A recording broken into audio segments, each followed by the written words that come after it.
San Francisco खाड़ी का एल्काट्राज island एक ऐसी जगह जहां अमेरिका के मोस्ट डेंजरस क्रिमिनल्स को रखा जाता था। पर इन ठंडी डरावनी दीवारों के बीच एक बार एक ऐसे शख्स को रखा गया था जो अपने वायलेंस के लिए नहीं बल्कि अपने शातिर दिमाग के लिए फेमस था। उसका नाम था विक्टर लस्टिग और वो एक ऐसे इंसान के तौर पर फेमस था जिसने 2 बार आईफल टावर तक को बेच दिया था। एक ऐसा चोर जो पैसे नहीं बल्कि लोगों के सपने चुराता था।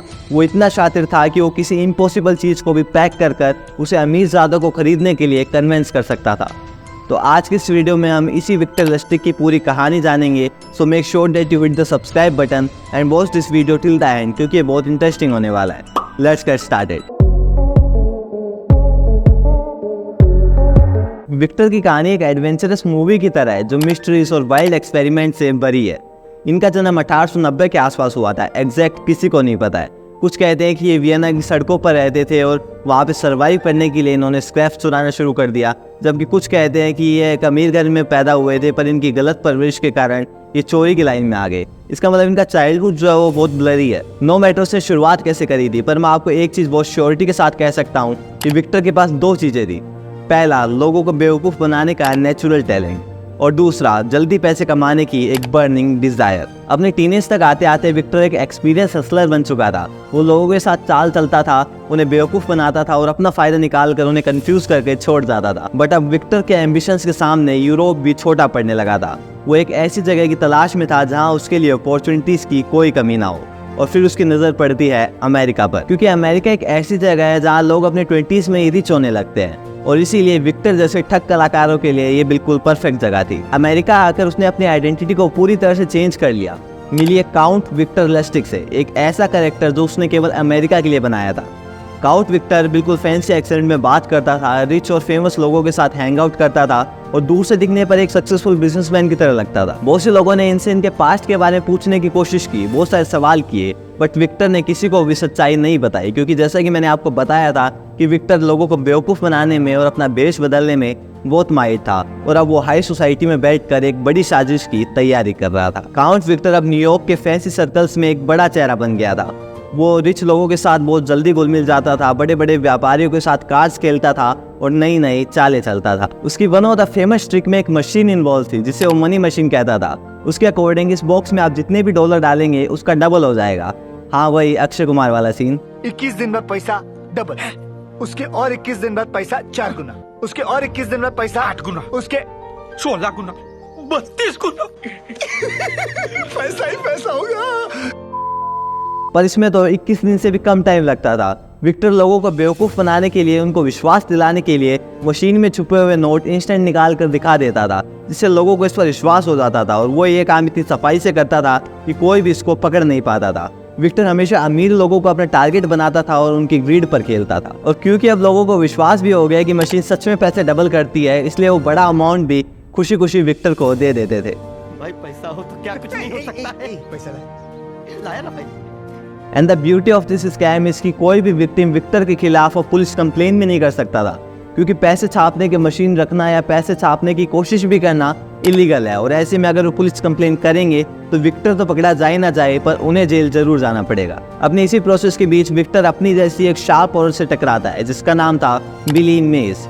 पर विक्टर पर गुस्सा होने के बजाय वो उसकी हिम्मत से इम्प्रेस हो जाती है और दोनों कुछ टाइम तक लवर भी रहते हैं। मतलब अब मिस्टर एंड मिसेस खिलाड़ी दोनों मिलकर लोगों को बेवकूफ़ बनाएंगे। अब विक्टर अपने लूटे हुए पैसों से बहुत ऐश की जिंदगी जी रहा था, पर वो कहते हैं ना कि अगर एक बार शेर के मुंह में खून लग जाता है तो वो शिकार करने के लिए और ज़्यादा डेस्परेट हो जाता है। और विक्टर के साथ भी यही सीन था। उसने पहली बार इतने बड़े लेवल पर लोगों को बेवकूफ़ बनाया था और अब की बार उसे पिछली बार से भी बड़े लेवल का कांड करना था। तो 1925 में खबर चल रही थी कि आईफिल टावर में रिपेयरिंग की ज़रूरत है और ये खबर सुनते ही विक्टर की दिमाग की बत्ती जल जाती है और अब उसने सोचा है कि अब मैं आईफिल टावर को स्क्रैप मेटल के भाव में बेच दूंगा। फिर फर्जी डॉक्यूमेंट से लैस विक्टर और उसका साथी डैपर डैन कॉलिंस पेरिस पहुंच जाते हैं। उन्होंने ऐसा प्रिटेंड किया कि वो गवर्नमेंट ऑफिशियल है जो अपने सीक्रेट मिशन पर है। उसने पेरिस के जितने भी इंपॉर्टेंट स्क्रैप डीलर्स थे उन्हें 5 स्टार होटल में बुलाया और उनको प्रॉपर स्पीच दी कि गवर्नमेंट आईफिल टावर को गिराने का एक सीक्रेट प्लान बना रही है। और लोगों को विश्वास दिलाने के लिए उसने अपनी स्पीच में प्रॉपर फैक्ट्स एंड फिगर भी यूज़ किए थे कि गवर्नमेंट सोचा इसको इतने टाइम में गिरा देंगे, इसका अप्रोक्सीमेट वेट इतना होगा, इसका पूरा ब्लूप्रिंट ये होगा, मतलब सब कुछ। कि लोगों को अच्छी तरह से विश्वास हो जाए कि ये सच में गवर्नमेंट ऑफिशियल है और गवर्नमेंट आईफिल टावर को गिराने का प्लान बना रही है। अब सेल्स में एक रूल होता है अर्जेंसी क्रिएट करना। आपने बहुत सारे एड्स देखे होंगे, only 2 slots left, only 5 pieces left, etcetera etcetera. ये इसलिए होता है कि इंसान फोमो में आकर जल्दी से आपके प्रोडक्ट और सर्विसेज को खरीद ले। विक्टर ने अपनी स्पीच में इस रूल को अच्छी तरह से यूज किया और इसी वजह से विक्टर के अट्रैक्टिव ऑफर को देखकर उनमें से एक desperate scrap metal dealer Victor के जाल में फंस जाता है। वो विक्टर को उसे आईफिल टावर वाली नीलामी जितवाने के बदले अच्छी खासी रिश्वत देने के लिए तैयार हो जाता है। और जैसे ही विक्टर को पैसे मिलते हैं, विक्टर और डैन गायब हो जाते हैं और उस डीलर के पास यूजलेस पेपर्स के ब्रीफकेस के अलावा कुछ नहीं बचता।